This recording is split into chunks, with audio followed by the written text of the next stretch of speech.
नमस्कार दोस्तों, स्वागत है आपका हमारे इस चैनल पर।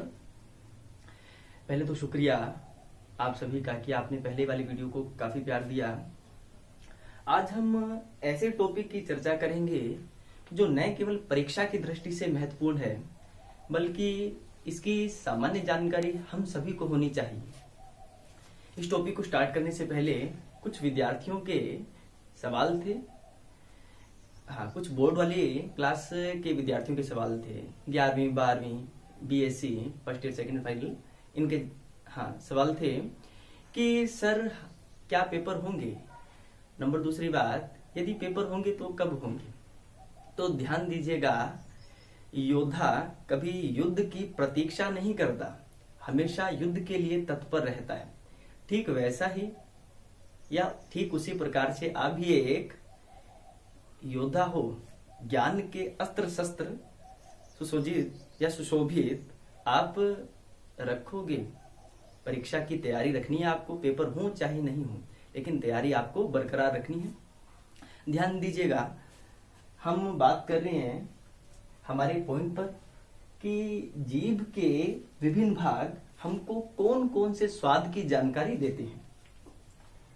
जीभ के विभिन्न भाग हमको कौन कौन से स्वाद की जानकारी देते हैं, या हम पढ़ेंगे कि जीभ की स्वाद कलिकाएं, जीभ की स्वाद कलिकाएं। तो जीभ का आगे वाला भाग है, ये हमको जानकारी देगा मीठेपन की। यदि वस्तुएं मीठी है और जीभ का आगे वाला भाग उस वस्तु के संपर्क में है तो हमको वस्तुएं मीठी लगेगी। पहला भाग हमको मीठेपन की जानकारी देगा। फिर बात करते हैं नेक्स्ट पार्ट की, ये वाला पार्ट और ये वाला पार्ट। ये वाला भाग हमको जानकारी देगा लवण, जिसको हम साल्ट कहते हैं। यदि भोजन में पदार्थ के अंदर लवणीय चीज है और जीभ का ये वाला भाग उसके संपर्क में है तो हमको पता चलेगा कि वस्तु लवणीय है। इसके बाद नेक्स्ट पार्ट की बात करता हूं। जो ये वाला भाग है, ये वाला भाग हमको जानकारी देगा खट्टेपन की। खट्टेपन। अगर मैं इन दोनों भागों को सम्मिलित करूं, इन दोनों को सम्मिलित करूं तो हम कह सकते हैं कि जीभ के साइड वाले भाग हमको खट्टे तथा लवणीयपन की जानकारी देते हैं। इसके बाद बचा ये वाला भाग, जीभ का अंतिम भाग हमको खारे या तीखेपन की जानकारी देता है। शब्दों पर गौर कीजिए, मैंने पढ़ लिखा तीखेपन की जानकारी। अब ध्यान दीजिएगा कि तीखा वास्तव में कोई स्वाद नहीं होता। हाँ, तीखा वास्तव में कोई स्वाद नहीं होता। ये हमारी, इसको बोलते हैं स्वाद कलिका या टेस्ट बड्स, इनका जलना होता है। जैसे ही तीखी वस्तुएं या मिर्च वाली वस्तुएं इस टेस्ट बड्स के संपर्क में आती है तो ये जलने लगती है, जिससे हमको लगता है कि वस्तुएं तीखी हैं। और ये जो बचा हुआ भाग या मिड एरिया है, ये हमको कोई भी स्वाद की जानकारी नहीं देता है।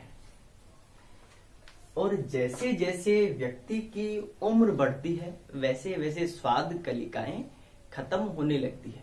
इसीलिए जो छोटे बच्चे होते हैं, इनको यदि दही दिया जाए तो इनको थोड़ा खट्टा लगेगा, क्योंकि इनके टेस्ट बड्स काफी संख्या में है और सटीक जानकारी देते हैं। जबकि यदि एक वृद्ध व्यक्ति को वही वाली खट्टी दही दी जाए तो उस व्यक्ति को पता नहीं चलेगा। और एक लास्ट बात, यदि हम दवाई को इस मिड एरिया के अंदर रखकर खाते हैं तो हमको वो तीखी नहीं लगेगी, क्योंकि यहां पर हम कहेंगे कि मुख्यतः स्वाद कलिकाएं नहीं होगी जो हमको स्वाद का पता बताए। कैसी लगी वीडियो आपको, आप मुझे कमेंट करके जरूर बताइएगा। धन्यवाद दोस्तों, अपना ख्याल रखिएगा, खुश रहिए, मस्त रहिए। तथा अपने परिवार के साथ समय व्यतीत कीजिए। धन्यवाद। जय हिंद दोस्तों।